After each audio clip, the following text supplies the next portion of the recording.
Good afternoon, everybody. We have people gathering. We'll give reporters just a couple more seconds to join or a couple more minutes to join because we've had more RSVP than are on the line. And we don't want to get started until we have as many as possible. Thank you.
Good afternoon. Thank you for joining us for an update on the DRACO program. I'm Tabitha Thompson with DARPA Public Affairs. With me in the room are Dr. Tabitha Dodson, Program Manager for the DRACO program, Dr. Anthony Calabino, who's the Space Nuclear Technologies Portfolio Manager for NASA. I also have Sarah Fraser with NASA Public Affairs. On the line are Kirk Shireman, Vice President for Lunar Exploration Campaigns at Lockheed Martin, and Joe Miller, President of BWXT Advanced Technologies. Their communications folks are also on the line in case there's any follow-up that you need to take care of after today's call. Each participant will give a brief update and then we'll take your questions. To signal that you'd like to ask a question, please raise your hand or drop your question in the chat. When you do so, please say your name when we call on you. Please say your name, your outlet, and to whom you'd like to direct your question. With that, we'll start with Dr. Dodson.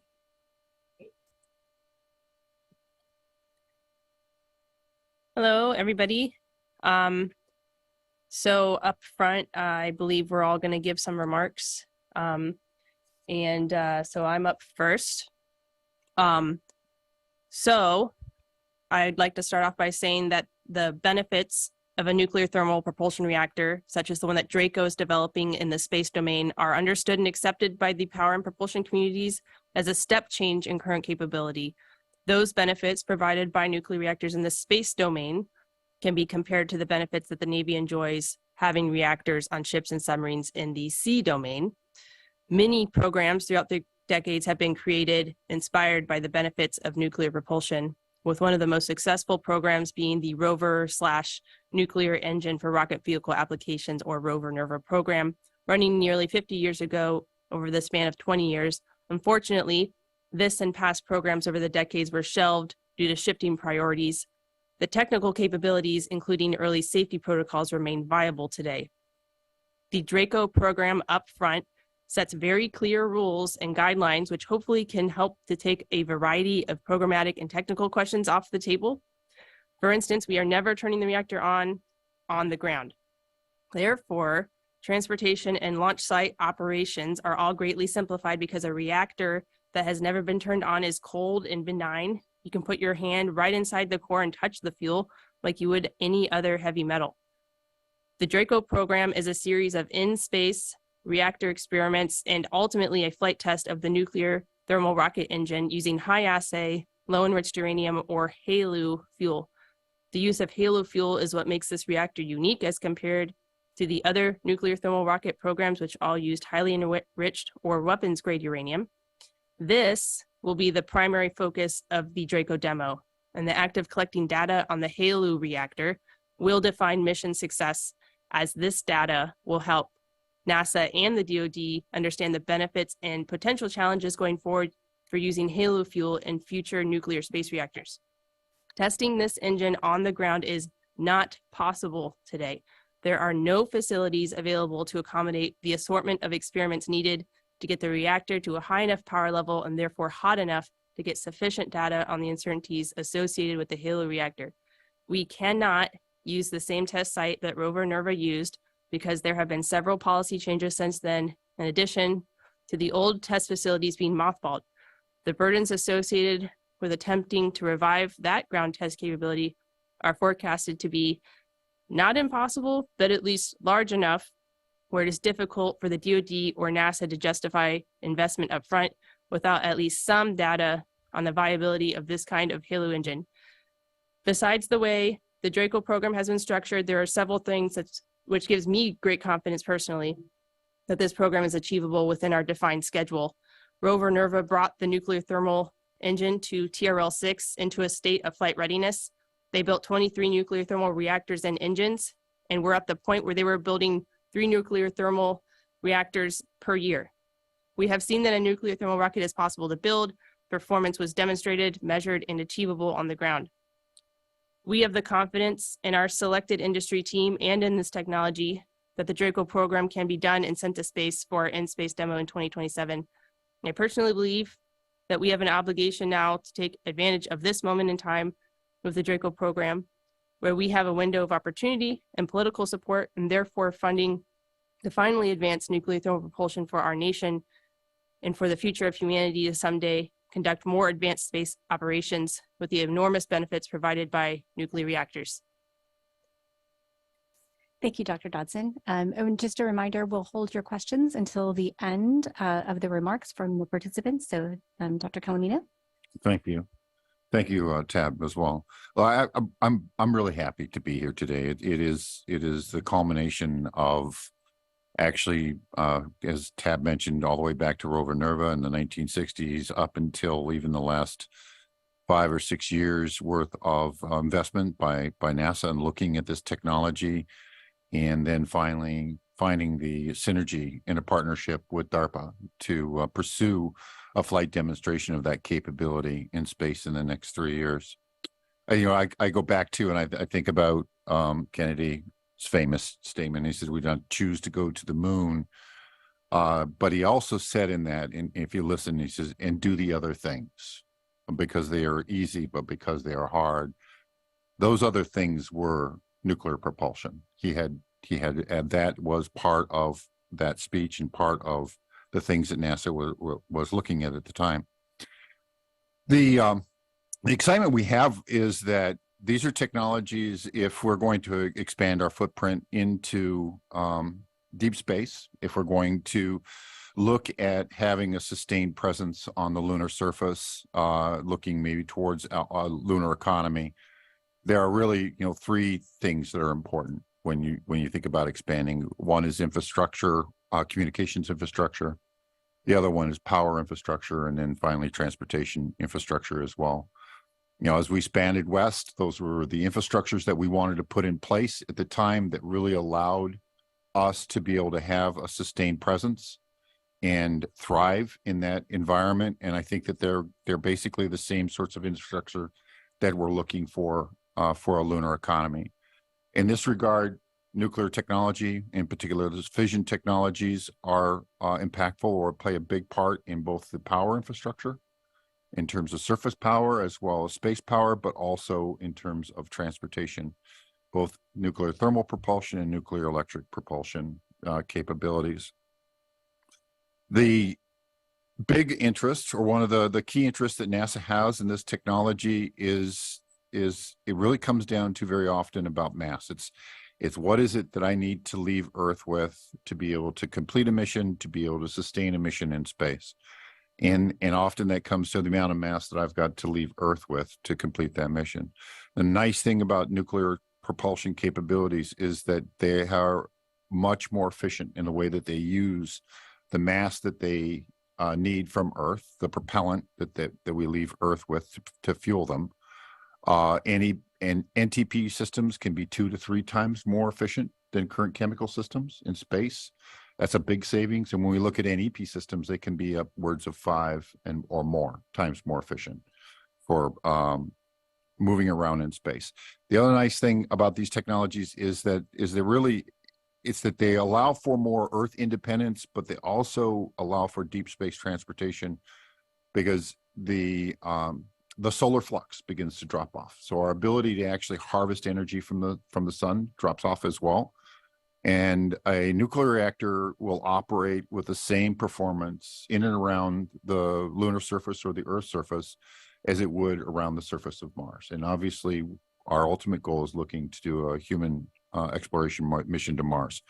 And NTP is one of those capabilities that when we look at really enhances the overall mission architecture that we would need to put together, and all of the mass that we would need to actually supply to a mission to Mars, and then return those explorers back home as well.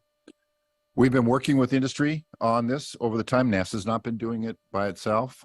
We've been engaged with the Department of Energy. We've been working with DARPA for quite a few, for 2 or 3 years right now. We have industry partners that have been on board. It was very encouraging to see that the industry capabilities that have been developed over the last few years are those that are being used here in these contracts.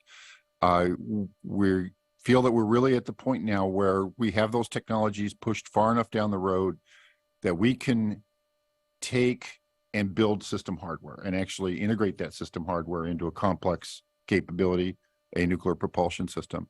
Put that into a space environment and test it and see how the overall system is going to operate. So we are really looking forward to this opportunity.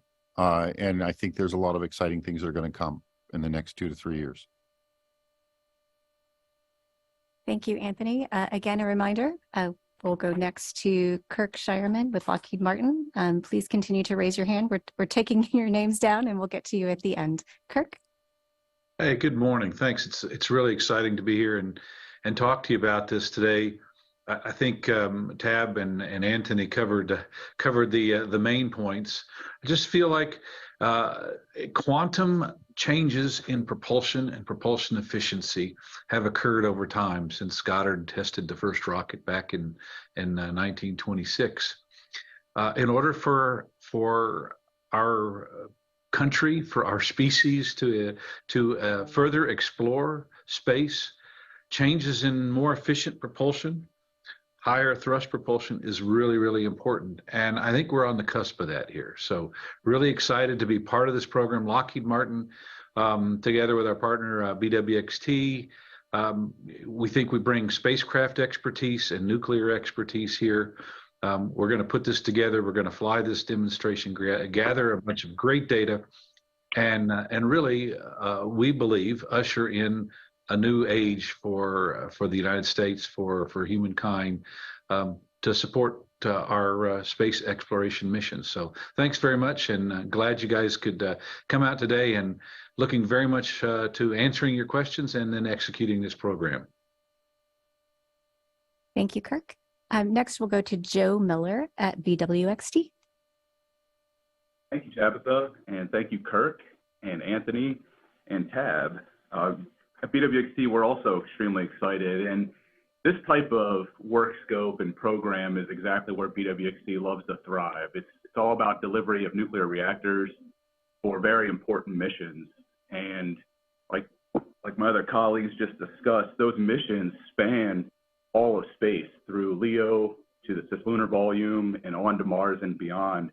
And being the nuclear reactor provider for that is very important to us. And so bringing our resources to bear throughout the NASA nuclear thermal propulsion contract and now DARPA DRACO has been an important strategic capability that we've been developing and being able to utilize throughout our entire enterprise within BWXT. So using our facilities and the ability to manufacture a variety of different fuels to go through a test program over the last half decade has given us a lot of insight on exactly what the reactor needs to be, how it will be manufactured, all the development and material science and reactor design and theory that has to go into this reactor has really allowed us to understand what to deliver and how to deliver throughout the program. So we're more than excited to be part of Lockheed Martin's team and being able to supply this reactor in the next few years to DARPA and to NASA and to enable this very important mission. Thank you.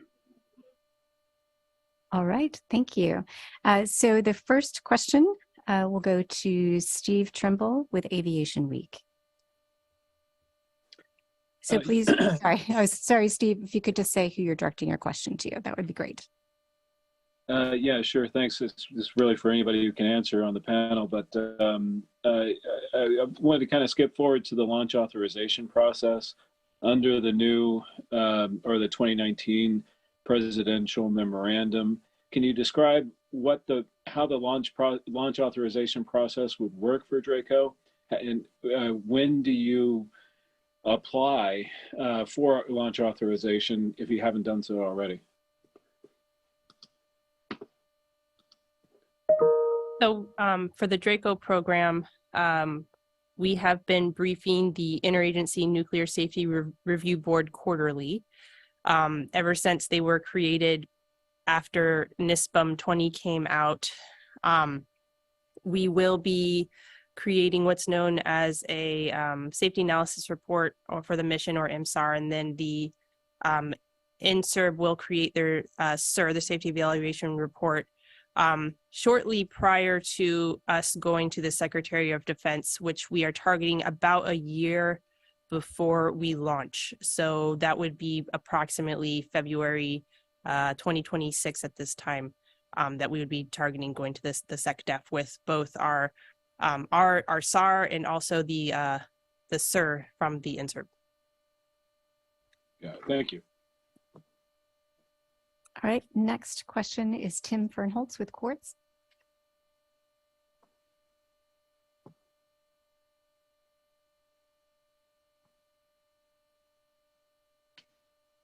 Tim, are you able to unmute? Oh, yeah, I think you just did. Can you hear me? We can, thank you. Thank you so much for having this telecon. I had a question for Kirk and for Joe on a safety issue. I understand when this program was announced, I talked to Dr. Calamino, and I guess the main safety risk is if there's a launch anomaly and this vehicle ends up going into the ocean. And I'm curious at this design stage, what you can tell me about how the vehicle will prevent criticality in that scenario. Yeah, I can take that one, Kirk. This is Joe Miller from BWXT. So it's all part of the design. It's a great question because of the configuration of the fuel, the configuration of the reactor as part of the engine system.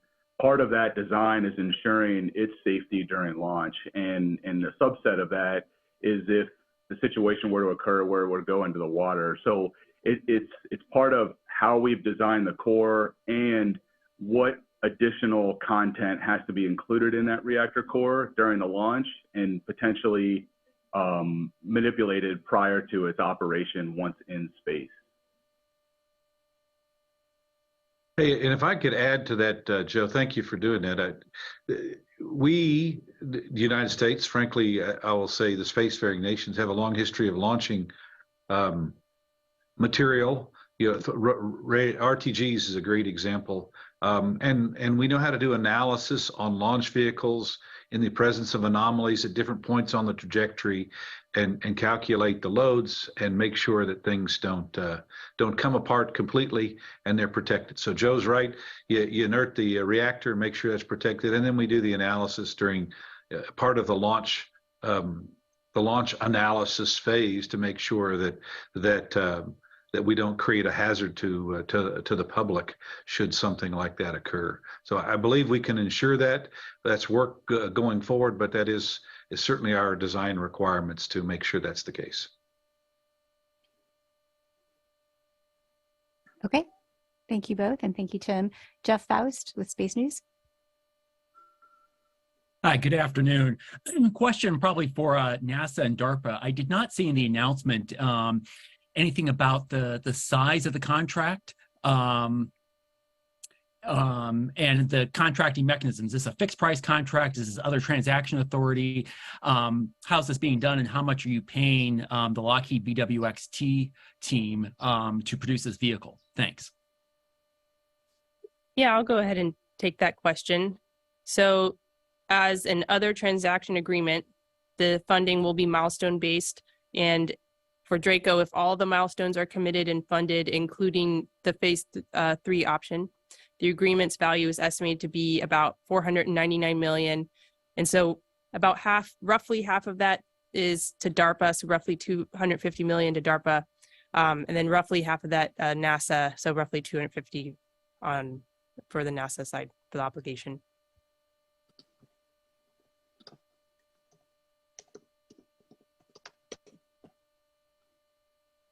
Did you have a follow-up, Jeff? Are you good?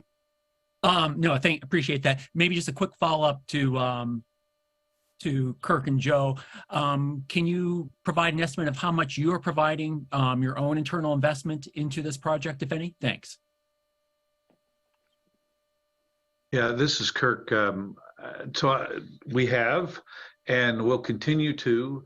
We've invested a bunch of our research and development and time, energy, facilities to go on this, but I don't have an exact number. So I'll get with Gary Napier, our PAO, our communications expert here on and see if we can answer that better. But at this point in time, I can tell you we have a significant investment. I just don't have a specific dollar value for you.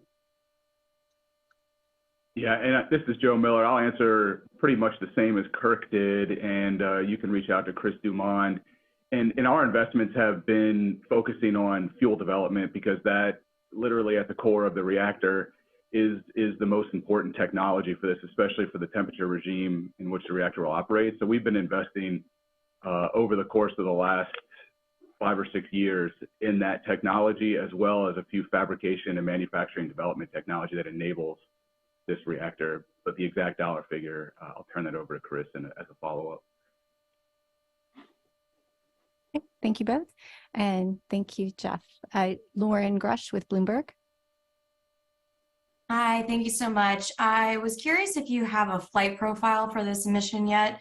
In the press release, or in Lockheed's press release, it mentioned the reactor won't be turned on until it reaches a nuclear safe orbit. Just curious where that is exactly and what the disposal will be like for this mission. I can take that question. So right now we are looking at disposal in an orbit which complies with a few international standards and also one which the Space Force follows, which is Orbital Debris Mitigation Standard Practices, ODMSP. And in that case in particular, they prefer the demonstration to occur at about 2,000 kilometers circular. But when it comes to what you describe as nuclear safe, there is another policy out there that says as long as we are in space long enough whereby our fission products can decay back to the level of radioactivity that we were at launch. So essentially our orbital decay lifetime outlives our fission product inventory lifetime, then we're at a good orbit. And so for the case of the Draco reactor, that is about 300 years, which puts us around 700 kilometers. So we have the freedom, within the bounds of the various standards to operate between, say, 700 kilometers or 2,000 kilometers. circular. We haven't landed or committed to an orbit yet. Those are open discussions which we're having among our 3 agencies. But we are definitely adhering to at least 2 or 3 different standards from both a nuclear safe, quote unquote, perspective, and also from a debris mitigation perspective. Okay, thank you, Dr. Hudson. The next question is to Richard with Orlando Sentinel. Hi, and thanks for taking the time to cover this. I'm curious, I know the Space Force is going to set up the launch for that, and then this scenario would fall to the 2 providers in this timeline. Do we know if this is going to be require a heavy lift, and will it be Canaveral based or Vandenberg, or will that be either or? And just as a related to that, what is the planned size for this spacecraft? And I guess that would go to Kirk. And where would it be manufactured primarily? And that's it. Thank you. Kirk, do you want me to take the first part and then you can take the part about the design and the build? Yeah, that'd be great. Okay, so we're looking at launching out of the Cape. And I think that was mostly what you were asking was where, unless I didn't write the question down. The vehicle's a heavy lift. And it won't require a heavy lift vehicle, although that would be nice to have if for some reason we needed to go to a much higher orbit. But at this point, we're looking at just an NSSL launch with a standard fairing, not heavy lift. So Falcon 9 or Vulcan Centaur. Yeah, and you asked about where it's going to be manufactured. It's actually going to be manufactured in a number of places. And Joe can, as you can imagine, as much as I'd love to do it in my garage, they won't let me bring uranium into my garage. So the spacecraft will be manufactured largely in Denver. Joe can talk to you about the reactor and where the fuel all comes together and ultimately integrated, down at the launch site. And we'll again adhere to the launch site rules and all our constraints and requirements from handling nuclear material. So we'll do that at, the final stuff at the launch site. If we launch out of KSC, which it sounds like that's probably where we will, then we'll do that at the Cape, KSC or the Air Force side. Yep, and this is Joe Miller. The fuel and the reactor will all be manufactured in Lynchburg, Virginia, in our existing facilities, and then a few aspects of new infrastructure that BWXT has invested in for this program and other programs that we were working on. Okay, thank you both. Next up, Eric Berger with Ars Technica. Yeah, hi. I also support the idea of not manufacturing this in Kirk's garage. A question for Dr. Dodson, I think. Can you characterize the size of the experimental NTR vehicle and the engine? I mean, is it going to be like a Cygnus-sized spacecraft, larger, smaller? And then, what capability after this test will you actually have demonstrated? Are you going to try to ignite the engine for a few seconds, or is this a prototype for an actual engine to move stuff around cislunar space? Just trying to get a sense of where we would be in the late 2020s if this works. Thank you. So this, if you just walked by this on the street, it would look like any other upper stage rocket engine, except there's a reactor instead of a combustion chamber there. And so we would take up an entire standard fairing just with the demonstration platform alone. If this were an upper stage, an operational upper stage, we could fit a payload on top if we were in an extended fairing, but we're not. We're just a flying test stand. And so one way that I, maybe I won't describe the demo in a way that I colloquially describe it to people. on this call, but yeah, that's roughly the size that you could interpret the engine or in the stages, that of a typical upper stage that would fit in a standard fairing. And if I could add, we probably haven't talked too much about it. It's the fuel is HALEU, as Tab was talking about, but the working fluid is liquid hydrogen, which you guys know is low mass but takes up very, very undense. There's no word for the opposite of dense, so undense.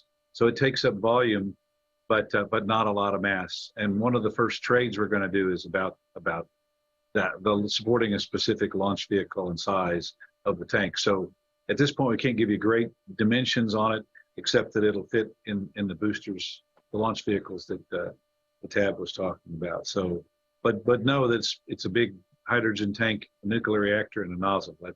That's about it.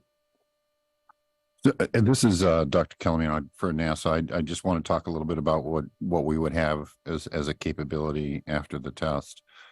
I mentioned early in my introduction that the technologies that Joe Miller is speaking to and Kirk are speaking to, in terms of the reactor specifically, and getting these things matured, we're ready to understand what a full up system performance is going to look like.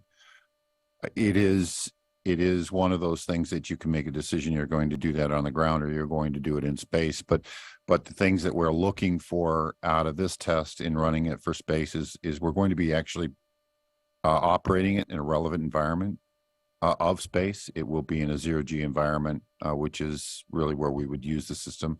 There are a lot of benefits to that.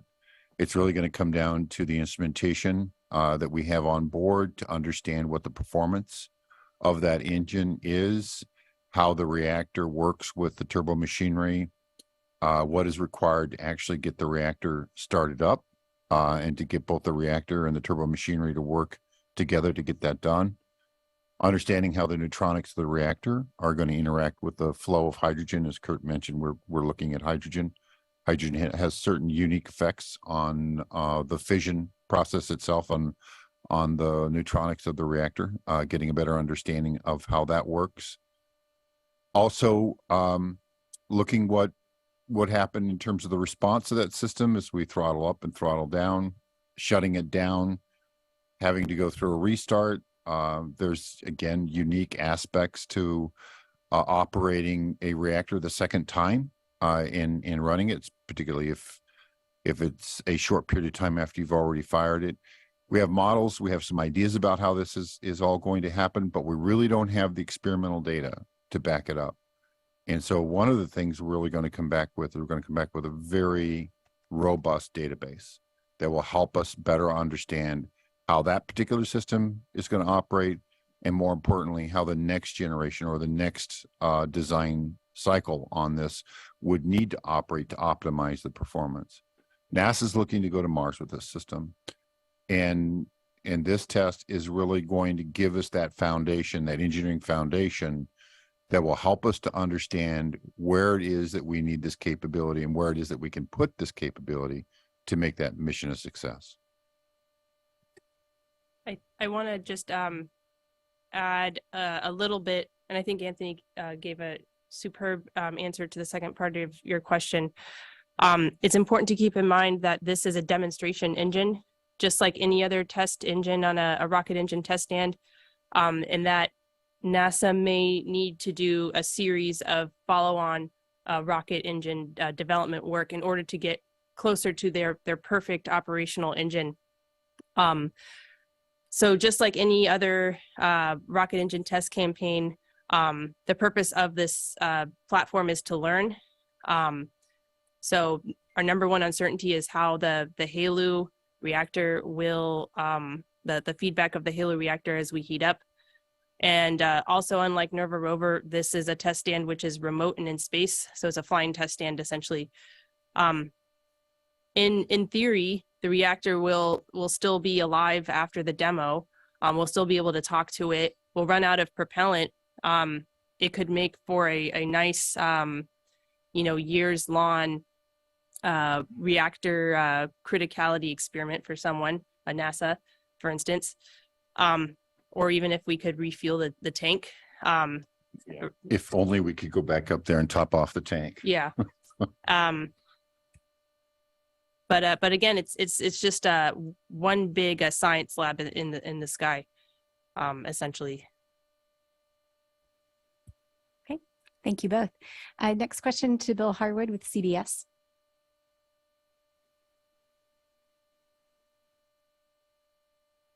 Yeah, I'm just making sure I'm unmuted. Can you all hear me? We can, go ahead. All right, thanks a lot. Yeah, just to go back to launch scenarios, I was wondering if you have any idea or can bound for us how many pounds of fuel would be loaded in the reactor, radiological type fuel.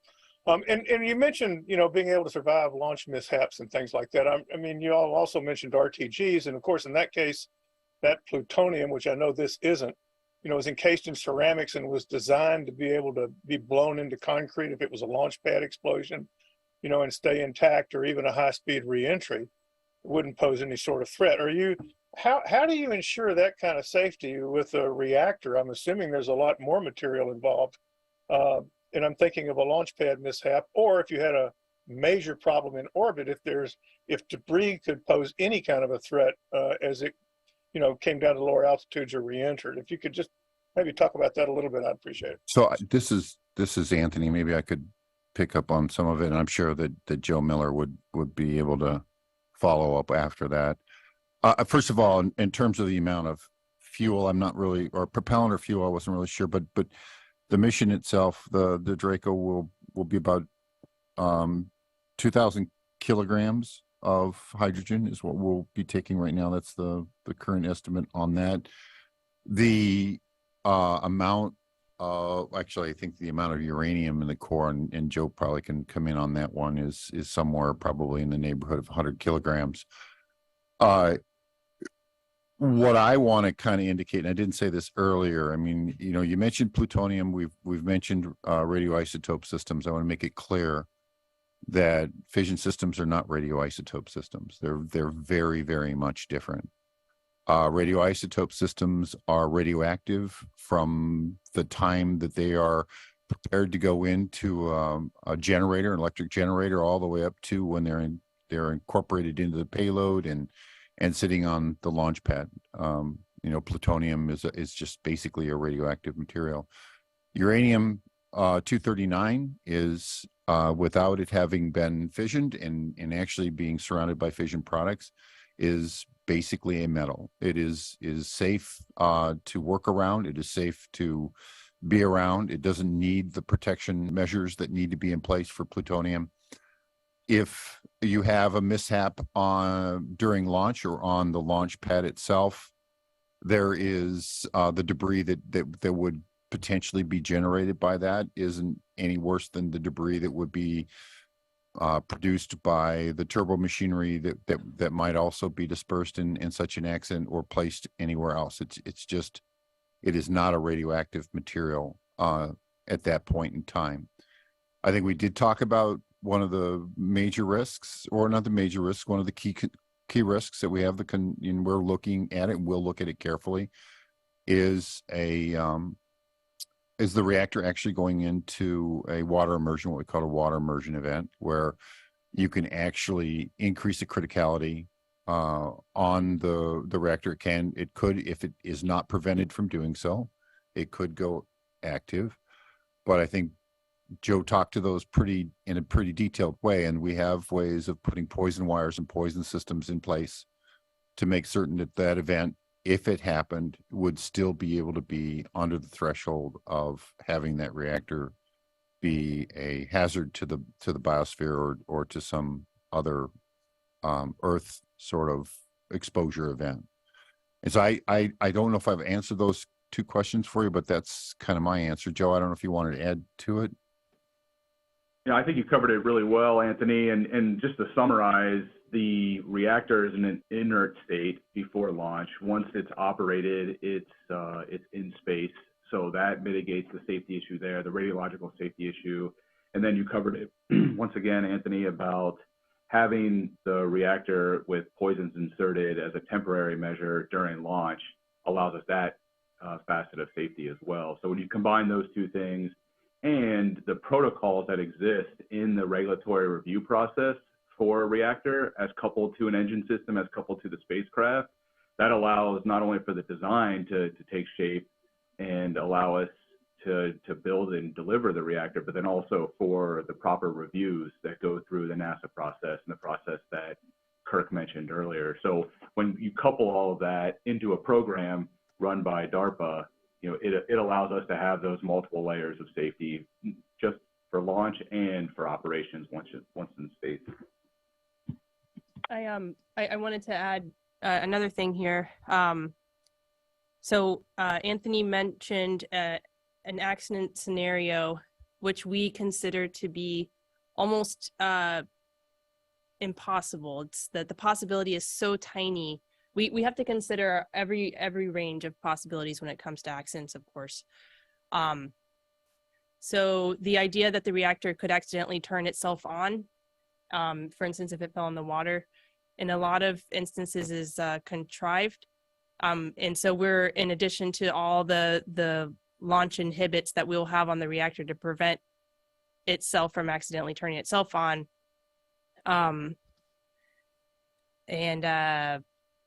You know, you'll see some of this come out when we have our NEPA announcement to the public as well, maybe in a couple of months. The probabilities are very low, and if even in the event that there were an accident, the radiological release to the public would be enormously tiny. And this is in compliance with NISPM 20, the NSPM 20, which was mentioned earlier in the phone call.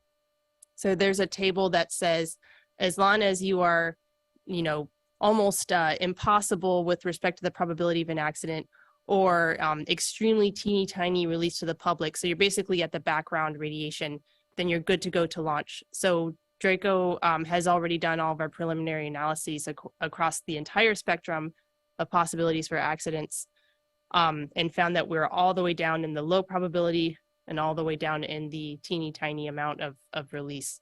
So hopefully that also helps to provide some data. Well under the thresholds for a tier 2 mission, according to NSPM 20. Tab, really quickly, just to confirm, the NEPA, you referenced the National Environmental Policy Act, just for clarification for those. Yes. Taking feverish notes. And they use the same table as NISPM 20 when it comes to probability and release. And we pass everything with flying colors. Great, thank you. All right, next question, Courtney Albin with C4ISRNet. Hi, yes. I just had a follow-up question to the earlier discussion around the contract amount for DARPA. The $499 million that you mentioned, does that include all 3 phases, including the funding that has already been released as part of phase 1? And can you then also spell out kind of what's the specific funding for phase 2 for both the engine and the spacecraft?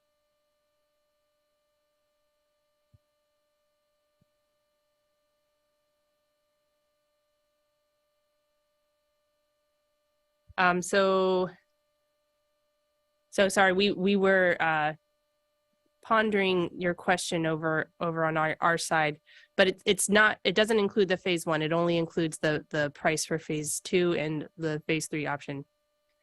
Okay. Mm-hmm. Okay, great. And then just to further clarify, when you say that split between almost evenly between NASA and DARPA, that's for the engine would be the NASA piece, and then the spacecraft would be the DARPA piece. I just want to. And that's a great question, and it's something we've not commented on. So yes, your NASA's funding interest, NASA's management interest, and even their technology interest is in the engine, right? It's we're looking at that as a potential propulsion capability for a Mars mission, and so we're engaged in detail with that, and we've taken on the responsibility of that part of the program. And then DARPA has taken on the responsibility, as Tab has talked to, all the nuclear regulatory requirements, all of the NEPA requirements, the vehicle requirements, the vehicle integration requirements, the mission CONOPS, and actually launch authority. So when the decision, as we prepare the safety analysis and we go through the insert process, that will all follow through on a DoD line, and it would actually be the SecDev that would be the launch authority on the mission. Okay, thank you. All right, thank you both. Guy Norris with Aviation Week. Yes, good afternoon. Can you hear me okay? Sorry, Guy. Yes, we can. Okay, thanks. Just a three-part question, if I may. Just in terms of the integration of the reactor with the engine itself, I was wondering, is the engine, would it be based around an expander cycle type of rocket? And secondly, what was the overall ISP target for the DARPA mission, the Draco itself? And then the last but not least is the ground testing. And just wondering, is it feasible to do a follow-up ground test? It sounds like it is, but I just wanted to clarify that. Thank you. Thanks for the question. So the threshold performance on this is around 700 seconds ISP on this. The design goal for the overall reactor and engine is in the mid 800 seconds is what we're looking for out of this performance. Those top end numbers are really, where NASA's interests come in, is looking at missions to deep space. It's in the 850, perhaps even extensible to the 900 second ISP numbers that we're shooting for. The other part of that question, I'm sorry, could you remind me what the second part of the question was? Oh, yeah, just ground on the testing. Yeah, that's another good question. So, ground testing, NASA's looked at the cost of doing a ground test. It's even a single off sort of ground test of an engine of similar type to what we're testing in space, and the costs for that are actually higher than what we're estimating it's going to actually conduct this test in space. And that is really driven by a need to capture a lot of the effluent of the engine, and to make certain that we don't have any release of potential fission products into the atmosphere. Our ability, when we certainly can design systems to do that, but they're going to be long leads to get it done. They're going to be costly to get it done. NASA would eventually need to do something that as we move towards looking to qualify an engine for transportation of cargo, high-priced cargo, or even humans. That's something we would do, but it really is sort of the first thing is find out how that engine is going to perform in terms of a prototype, which is what we're doing here, and to do that in the least cost of, the least expensive way possible to first see how that performance is going to run. And then, right. Oh, sorry. And then I think you asked a question about expander cycle, and it is a standard expander cycle. You can think of the reactor as basically the combustion chamber. It's just right. Reactor is at about 2,700 degrees Kelvin, perhaps higher, kind of an operating temperature capability that we can have, and it is the thing that's adding all the thermal energy to that hydrogen propellant. Right. Thank you. And just one last very clarification then. So the first time it will ignite really effectively will be in orbit, essentially. Yeah, we call it a cold reactor, and so that reactor will have not gone through a fission event. We'll have not actually brought it up to criticality before launch. It will be a cold reactor in space, and the first time that it would be turned on will be when we reach that safe orbit. Great. Thank you. Okay. Just a reminder, if you have a question, please raise your hand. Next is David Curley with ABC.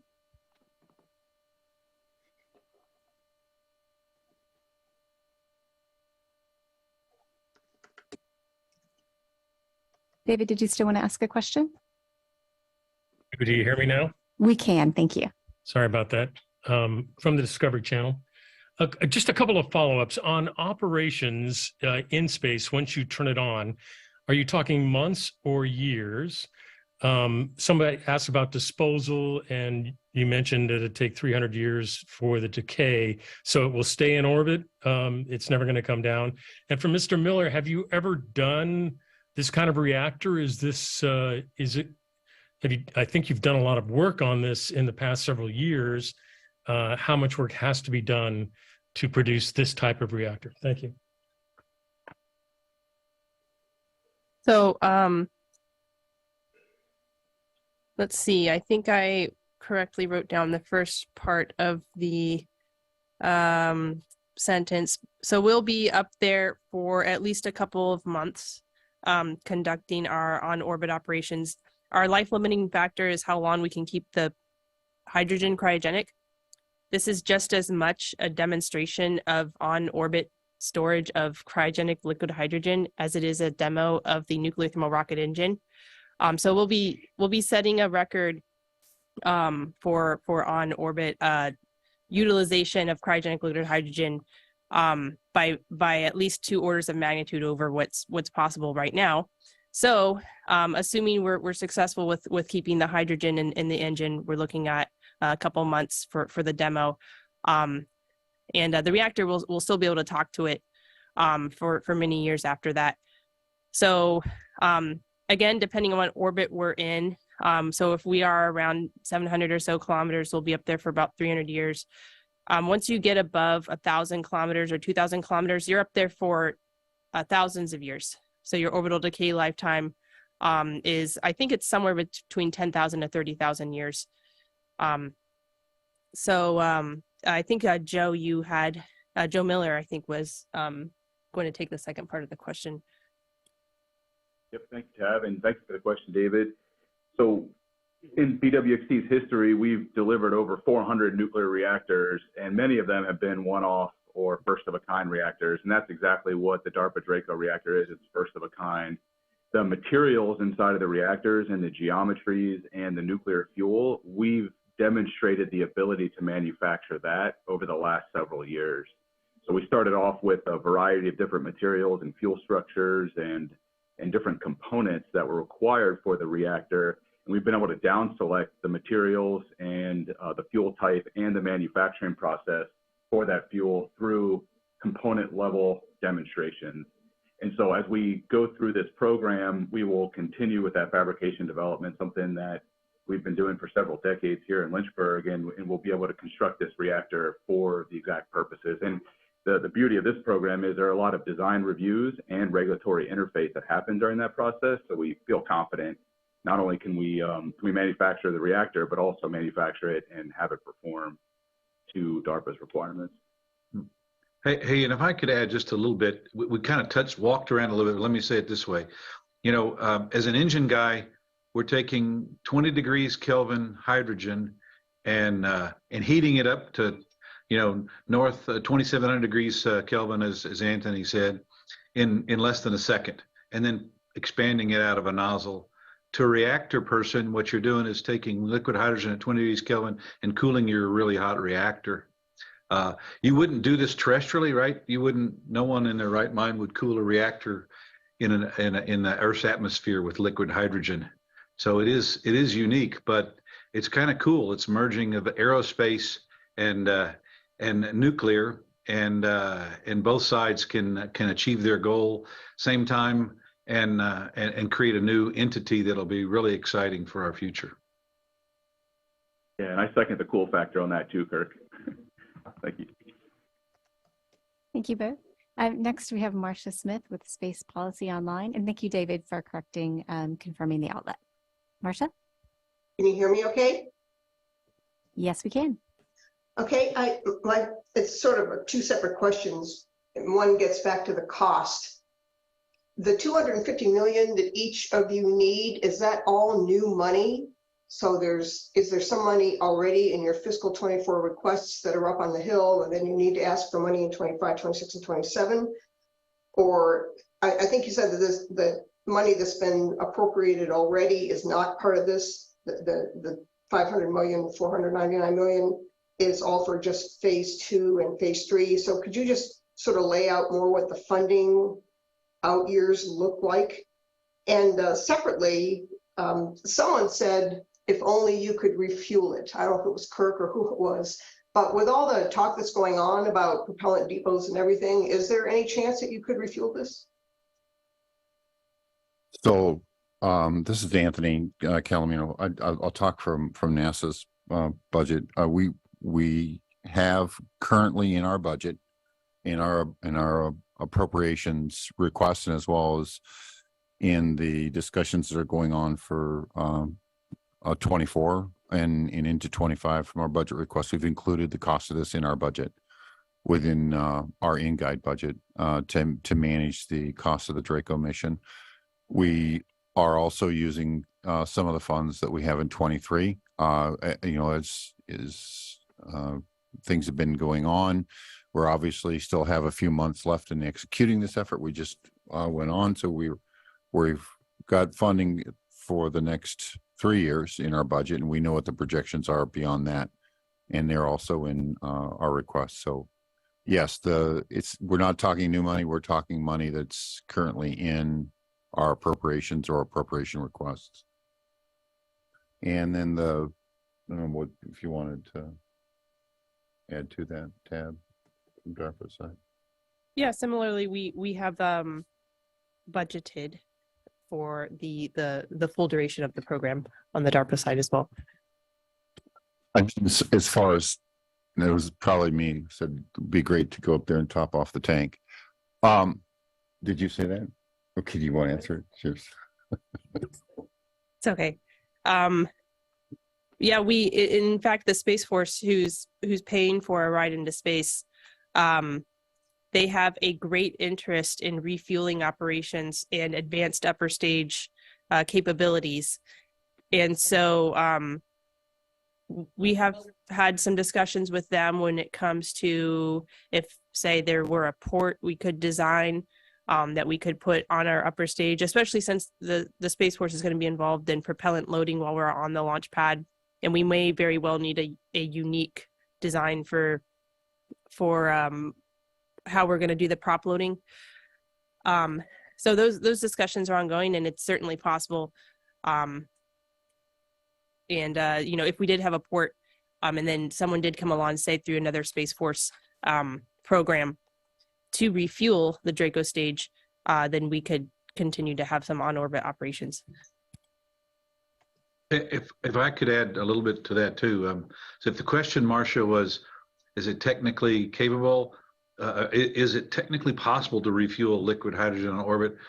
I think the answer, it hasn't been done yet today, but there are a number of programs, and including another one that Lockheed Martin's involved with, the SLD program, where we intend to refuel liquid hydrogen. So yes, I think it can be done in the time frame at which we would fly this demonstration. But it is a demo, right? And if it is primarily a propulsion demo. So in the end, if I still think you meet the propulsion demonstration, even if you can't refuel it. But I'm with Anthony and Tab. I'd love to refuel it and keep it around and use it for years to come. Could I just follow up then? So does DOD own this? I mean, does this continue to be a DOD asset as long as it's in space, or does it become a NASA asset? Who would have to be involved in the decision to try refueling it? This asset is government owned. NASA and DARPA alike.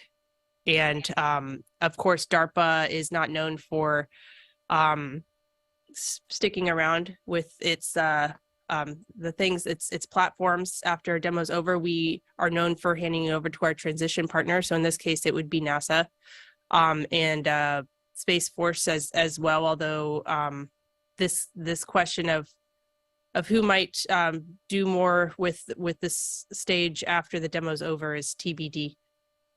But the answer to your question is that it belongs to the government writ large. Thank you. Okay, next question is Kenneth Chang with the New York Times.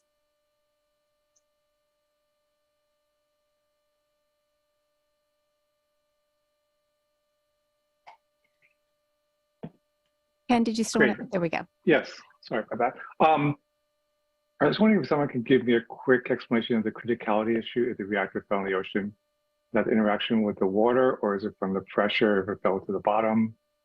Dr. Dodson had said that the chance of a release was teeny tiny. I was wondering if she could quantify that, whether that's 1% or 1 in a million. And last, a quick question. There's talk of this would shorten the travel time to Mars. Would it also lengthen the launch window? Thanks.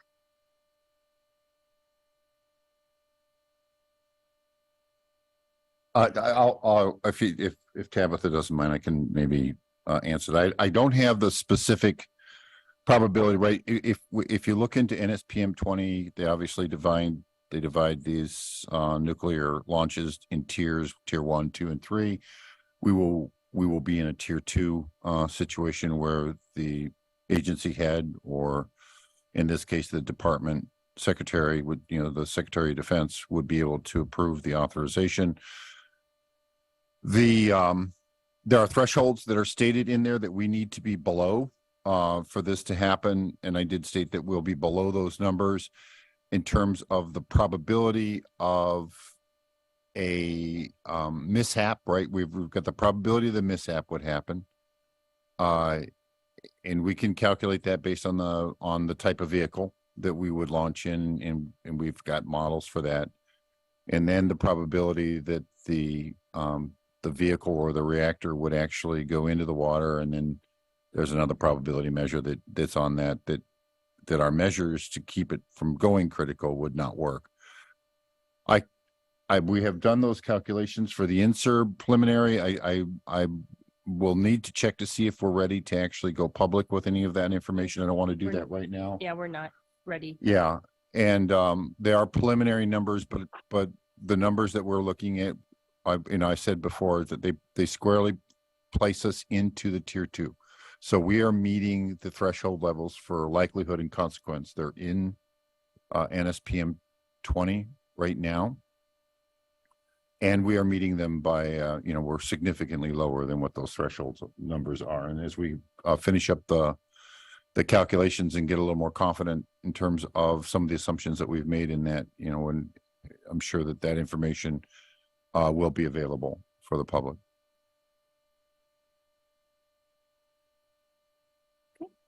Okay. Next question, Teresa Hitchens. I'm sorry, Kenneth, do you have a follow-up? So the other two questions. So what actually would cause the reactor to go critical, and does this lengthen the launch window? Perhaps Joe would like to answer that question. Go to the reactor.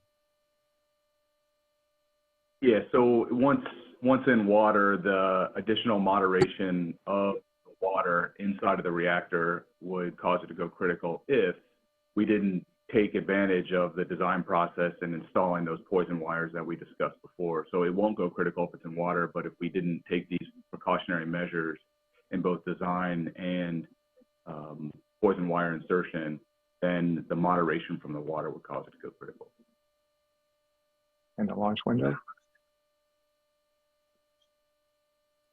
So I'm not sure about, the question on the launch window. Do you understand that question?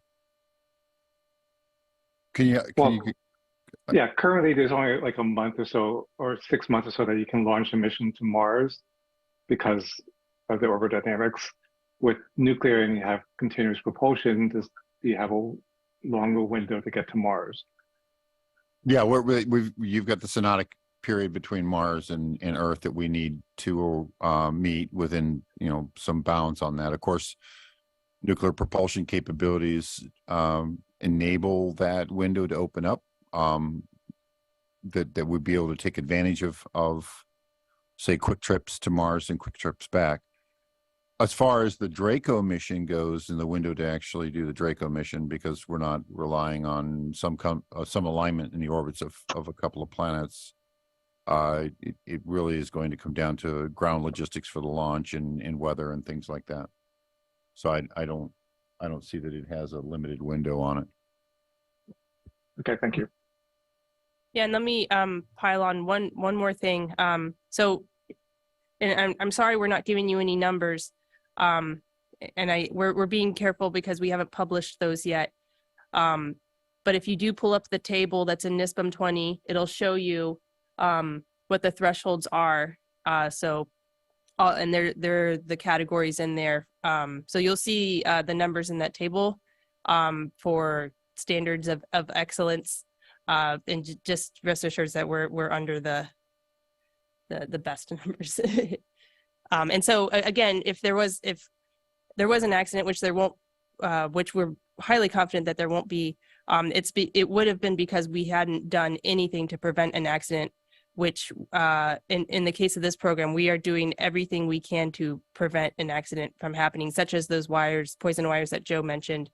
You can also simply plug the nozzle to prevent water from going into the reactor, and other sort of measures. I think we have something like 3 or 4 prevention measures on the reactor right now. So it's almost like wearing 4 or 5 seatbelts at the same time. So we're good to go there. For those who are less familiar with this term, would either you, Dr. Dodson, or Joe be able to explain what a poison wire is?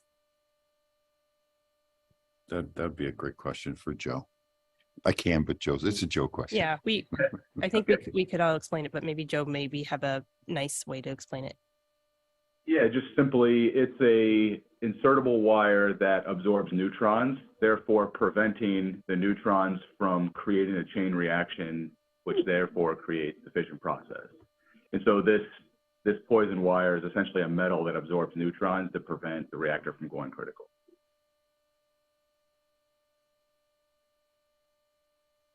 Much like a control rod in a terrestrial reactor. It's something that you can insert in the reactor and it shuts the reactor down. Only in this case, we'll have the control rod in there while we launch, and there'll be safety measures. Kind of, that might be one way to look at it. Great, thank you both. Next question, Teresa Hitchens. Hi there, thanks for doing this. And my apologies, as I was on another call and I missed the first few minutes of this press conference, so you might have already stated this and I just missed it. But I just want to clarify a couple of data points about the contract. Could you tell me what is involved in phase 2 and what is involved in the phase 3 option? And lastly, can you say what year, when you intend to actually launch DRACO and begin actual operations or testing of this demonstration? Mark, did you want to answer, since you guys will be leading as the prime? Sure. So phase 2 was to complete the critical design of the spacecraft, and then phase 3 was to actually build and launch and operate the vehicle. It sounds really simple. Of course, to build things, you actually have to order things, as you undoubtedly know. You have to order long lead parts during phase 2 that you actually use in phase 3. So in reality, it's a great thing that we've turned on, that DARPA and NASA chose to turn on phase 2 and 3 simultaneously. That just makes the entire program and the flow much better. Let's see. In terms of launch, I think we right now we're talking about the launch window being in the last quarter of 2025, or opening in the last quarter of 2025. So I would say sometime late 2025 through the early part of 26 will be when we would expect to launch and operate. Okay. And I hope that answers your question. Yeah, just one. I assume it'll take a couple months for you just to, like kind of check everything out before you actually launch the demonstration, right? After it's on orbit. Well, normally, yes. But in this particular case, we have 20 degrees Kelvin liquid hydrogen, and everything is hot compared to 20 degrees Kelvin liquid hydrogen. So keeping the hydrogen around is a big challenge. So we will want to expedite the checkout of the spacecraft and of the nuclear reactor, such that we could, we'll have the maximum amount of hydrogen available. So we will be very expeditious, very thorough, but very expeditious in our checkout and test of the spacecraft, so that we can make the maximum effort or make maximum use of the hydrogen. That's our plan. Thank you. Okay, we're taking one last question, James Hillhouse.